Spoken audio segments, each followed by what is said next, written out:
Orchestral Maneuvers in the Dark with Forever, Live and Die. Before that, Anne-Marie and Little Mix with Kiss My Uh-Oh. You have to say uh-oh in a high thing. You can't just say uh-oh. It just can't be done. But we are back with Aaron from Wales in Games here, calling it all the way from Dallas, Texas at the moment. So it's currently 9:43 in the morning over there. I hope you managed to get some decent coffee this morning, Aaron. Yes, straight up at 8 and then coffee down me and then eagerly preparing for this interview. Fantastic. Yeah, because in the first hour, we're talking about how this all set up, because, we first interacted on Reddit, actually, when I first made the post and people were putting up the examples. Then you posted your website after. I was like, oh, we need to have you on this show, which has been great to get together. But now we want to get into some of the more in-depth representation part of things, because it's surprising how often this county of Pembrokeshire features in many ways. We were talking about Kudelka earlier with the fact they used St. David's Cathedral as part of their inspiration with the Bishop's Palace and the design for that for the monastery that's in the game, even though it's based in Aberystwyth. But there's a few other ones that feature famous people from Pembrokeshire itself, but also the location with some of our odd mythological or, I think of it, spooky moments we've had in the past as well. Yes, well, the latter one you're referring to there would be the first Sly Cooper game on the PlayStation 2, where the first chapter of the game takes place in the Welsh Triangle, obviously a little reference to the Bermuda Triangle, where apparently in the 1970s there were some UFO sightings down there around Broadhaven, Pembrokeshire. So interesting little nugget there. And I will say I've been really surprised with, as far as Welsh representation goes in various counties, Pembrokeshire is the one that I've seen come up the most. And of course, you mentioned Assassin's Creed 4 Black Flag earlier. And although the main character, Edward Kenway, comes from Swansea, we've got other pirates in the game, which are more directly from Pembrokeshire, with one of the most legendary pirates of the time, Bartholomew Roberts, also known as Barty D, Black Bart. He's got extremely strong Welsh accent and comes from Casnewydd Bach. So he makes reference to that within the game. And he also served under another Welsh pirate, Howell Davis, who also happened to come from Pembrokeshire, specifically Milford Haven. So some nice little references there. It's quite surprising when I came across it. In fact, we had Ryan Price comment on the city saying, perhaps the most popular Welsh character in video games being, of course, Edward Kenway. But Barty D, of course, Little Newcastle is well known for other things. Well, it's where a certain bunch of racehorses come from with the Bowen family, which, although you have the Kentucky Derby over in America these days, we have the Grand National, and we feature them quite often with that whole side of things. We also had, and one other mention, where Wales features in The Witcher 3, one of their favorite games from Martin Davis as well. But yeah, it's amazing just how many references we do get in PEMS, because that's just, scratching the surface, because there's one I was not expecting in any way, shape, or form from the Resistance series in one of their multiplayer maps, where they mention quite an eclectic mix from Pembrokeshire, because we had a whole stack of ones where they talk about the seaside resort, which is based apparently in an abandoned region of Glamorgan in South Wales. I think it's meant to be Barry.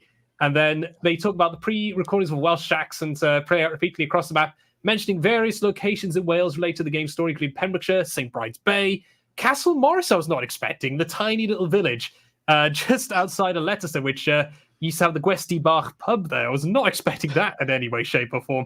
And then, of course, they mentioned other places like St. Nicholas, Cottrell Park Golf Club, and Holyhead in other parts of Wales. But yeah, there are some quite big surprises which you're not expecting to have us featured in there.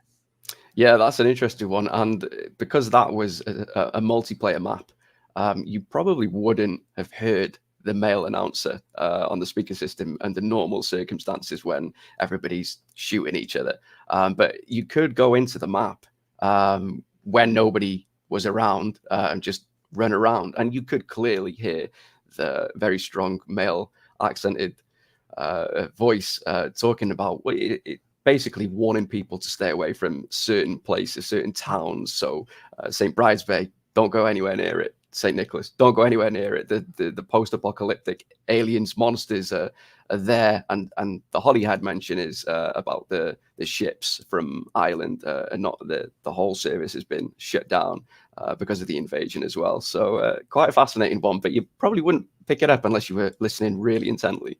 I mean, love the idea they reference Cass Morris to avoidable. Forget Pitchguard, forget Murphy, forget Temby. No, Cass Morris specifically is the main issue, which is just a tiny little bit. It's only got like a couple of 100 people. In fact, there's a census in the pub there that referenced, I think it was 20 people living in the village in a census in, I think it was 1891 or something like that. It was what I was not expecting, to say the least. Good God.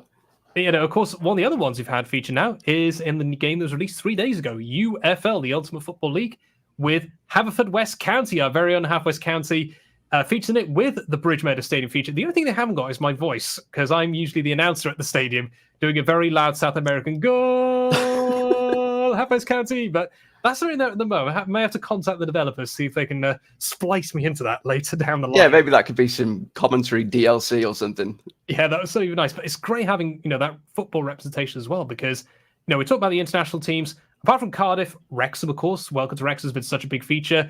Newport County and Swansea, the rest don't feature. Vanguard, of course, we're bust. We've had TNS, Aberystwyth Town, Newport, think of the other Newport Corinthians, of course. All those ones there, they never feature. We don't get a look in Edgeways. I think the last time Half West featured in a game was Sensible Soccer back in the 90s.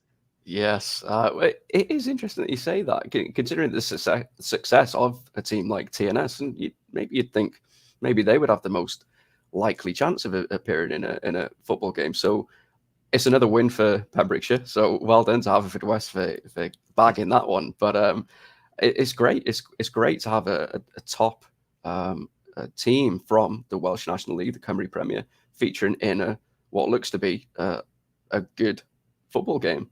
So good luck to them. I hope it works out for them, and hopefully we can get a few more Welsh teams in there in the future.